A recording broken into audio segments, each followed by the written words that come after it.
Salam sejahtera dan salam keluarga Malaysia. Nama saya Jonathan Polimun dan tajuk pengucapan awam saya pada hari ini ialah limpahan kemakmuran merentasi etnik.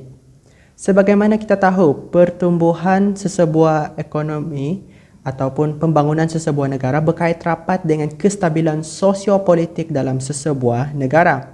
Kekayaan negara harus diagihkan dengan adil dan saksama agar semua etnik dapat menikmati faedah pembangunan. Jadi apakah hubung kait antara ekonomi dan sosiopolitik? Pengagihan yang saksama akan membawa kepada kestabilan. Peminggiran sesuatu etnik itu akan menghasilkan ketegangan dan konflik.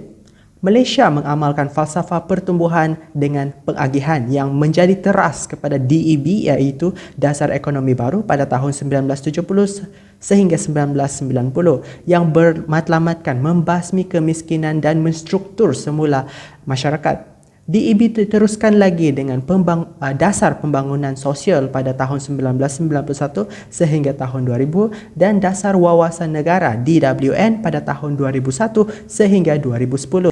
Apakah isu sosioekonomi pada awal kemerdekaan iaitu pada tahun 1960-an? Mengikut statistik ketika itu, rakyat Malaysia kebanyakannya berada dalam kemiskinan, iaitu sebanyak 49.3%, hampir separuh ya. Isu-isu ini menjadi lebih kompleks apabila hubung kait antara kemiskinan adalah berkait rapat dengan kumpulan etnik.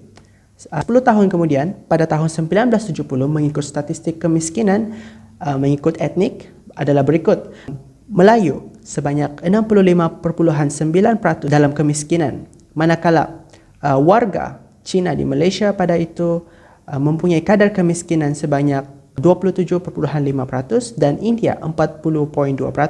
Jadi kita boleh lihat bahawa terdapat ketidakstabilan dari segi kemakmuran di antara etnik, dan ini kerana taburan etnik telah diasaskan oleh penjajah.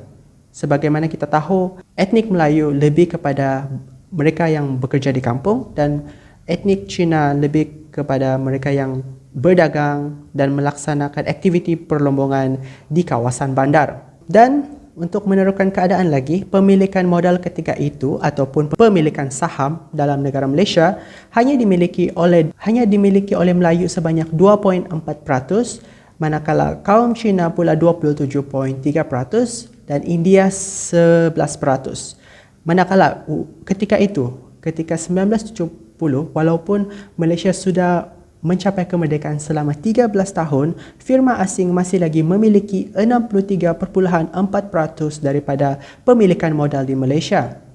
Pada tahun 1970, DEB diasaskan dan ini juga selari dengan perkembangan semasa. Ini kerana pada tahun sebelumnya tercetus satu peristiwa yang kita perlu dijadikan sebagai iktibar, iaitu peristiwa Mei 1969. Dengan itu, tujuan utama DEB adalah untuk membasmi kemiskinan, meningkatkan produktiviti, peruntukannya yang lebih untuk kumpulan miskin, aktiviti industri dan komersial Melayu digiatkan, pemilikan equity oleh Melayu diperluas dengan menubuhkan agensi-agensi seperti Felda, MARA, FAMA, RISDA dan banyak lagi. Pensawastaan kerajaan juga lebih banyak sektor untuk mengurangkan beban kewangan pentadbiran, meningkatkan daya saing dan menambah kecekapan dan produktiviti tenaga kerja, merangsang pelaburan dan keusahawanan, mengurangkan saiz sektor awam dan membantu mencapai dasar ekonomi baru.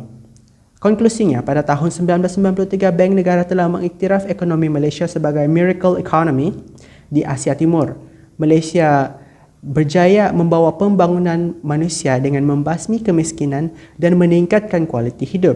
Sebagai contoh, kita boleh lihat atuk nenek kita, kehidupan mereka jauh lebih susah berbanding kita pada zaman kini. Walaupun masih boleh dipertingkatkan lagi, masih banyak Malaysia perlu kejar dari segi pembangunan, akan tetapi tidak dinafikan bahawa pada zaman kini kualiti kehidupan kita jauh lebih baik berbanding zaman atuk nenek kita. Itu sahaja daripada saya. Sekian dan terima kasih.